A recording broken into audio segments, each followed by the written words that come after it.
embora inicialmente tenha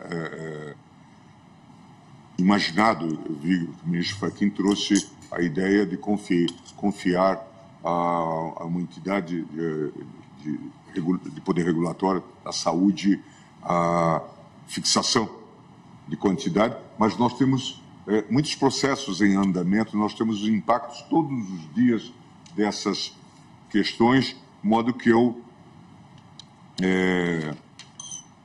tenderia a adotar aí a proposta do ministro Barroso, até 25 gramas, ou 6 sistemas, ou a proposta do ministro Alexandre de Moraes, desde que a gente pudesse ter esse consenso.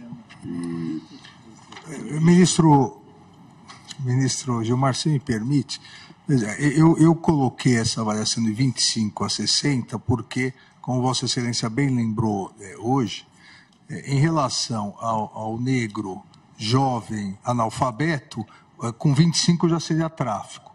Em relação ao branco com mais de 30 anos, com curso superior, só 60 seria tráfico, 59,5. Então, acho que se a própria polícia considera que só acima de 59 para brancos, a polícia e a justiça, né? É importante sempre colocar isso, porque isso foi sendo criado polícia, Ministério Público e justiça. Então, aparato judicial. É isso. Eu ficaria com 60 gramas. Ministro Gilmar e presidente, se me permitem, na sessão, quando começamos o julgamento, a proposta do meu voto era 100 gramas. Porque com isso... Nenhuma? 100 com C. 100 gramas.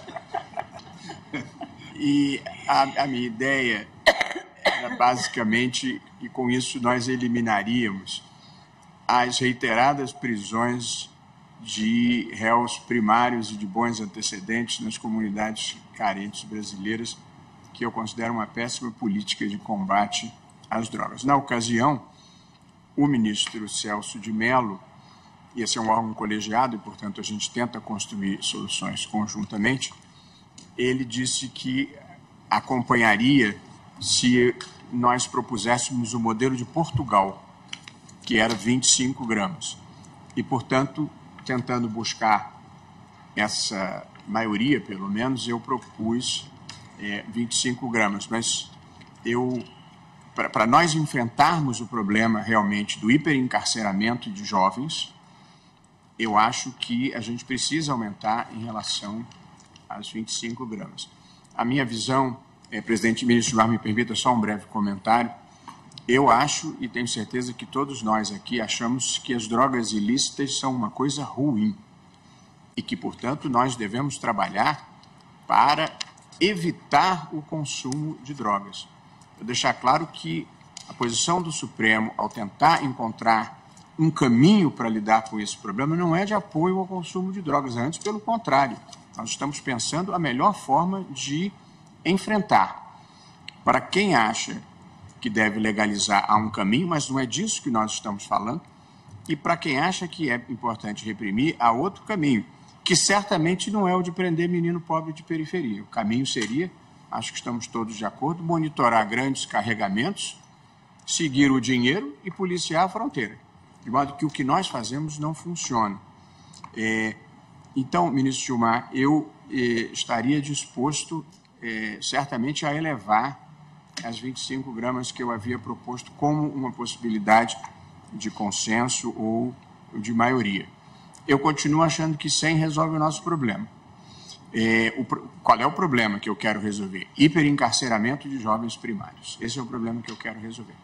De modo que eu elevaria para 100 gramas, mas, se o consenso se formar em torno de 60, 60 é mais do que 25, certamente é mais do que zero. Mas uma preocupação que eu queria dizer, por respeito e consideração ao Congresso Nacional. Esse é um tema delicado em toda parte do mundo. E em muitas partes do mundo, e não só no Brasil, isso acaba sendo decidido no judiciário. E por que é decidido no judiciário? Porque os habeas corpus desses meninos presos chegam aqui. E a gente tem que ter um critério para saber. De modo que não há aqui mínima invasão da esfera legislativa, de esfera de competência do Congresso, porque quem prende são os juízes e quem julga os recursos e os habeas corpus somos nós. Mas a verdade é que na África do Sul, na Argentina, na Colômbia, em diversos países, foi o judiciário que fixou esse critério. Muito obrigado, ministro Gilmar. Então, é só para dizer que eu me disponho a elevar até 100 gramas, mas aí a gente pode tentar construir um consenso depois que os demais colegas votarem. Obrigado. Permite, ministro Gilmar, a questão da gramatura sempre é complicada. É por isso que me parece que se nós fixarmos um critério que já é fixado pela própria polícia, Ministério Público e Poder Judiciário para determinada camada da sociedade, ou seja, os 59,5 gramas, nós estaríamos seguindo um critério já realizado, eu não diria em alguns, em milhares de boletins de ocorrência. Por isso, essa proposta. Os 100 gramas não é um critério aleatório, é o que eles praticam na Espanha e dizem que com sucesso. Mas esse não será o ponto da nossa divergência. Vamos construir um consenso. Eu só queria fazer uma parte, que a lei, ela estabelece alguns critérios que vão nortear o nosso julgamento. Então, ela estabelece, para determinar se a droga destina-se a consumo pessoal, o juiz atenderá à natureza e à quantidade da substância apreendida, o local e as condições em que se desenvolveu a ação, as circunstâncias sociais e pessoais, bem como a conduta e os antecedentes do agente. Isso aí nos auxilia sobremodo. Mas, realmente, aqui o legislador deixou em aberto uma matéria... Se permite, acho que é importante também colocarmos isso, porque vem sempre aquela ideia e aquela crítica do traficante formiguinha. No meu voto, eu deixo isso bem claro, que essa diferenciação em relação a analfabetos, jovens, negros, brancos, mais de 30 anos e curso superior, se dá entre 25 e 59, nas mesmas condições onde a única prova do tráfico é a quantidade de droga. Obviamente, se alguém estiver com 10 gramas, com um revólver na cintura, vendendo com dinheiro, isso é tráfico. Agora, quando só o peso estiver em jogo, aí fica a subjetividade muito grande. Então, por isso, evitar exatamente essa subjetividade para o sistema penal, porque lá, por exemplo, aqui um bunker de droga, tá? O traficante na hora vai, pega 15 gramas e é pego bem na hora que está vendendo. Aí tem outras questões, balança, eu até citei no meu voto, delivery, hoje nós temos as grandes capitais, igual tem iFood, tem aplicativo delivery de entrega de drogas. Aí claramente é tráfico independentemente do peso.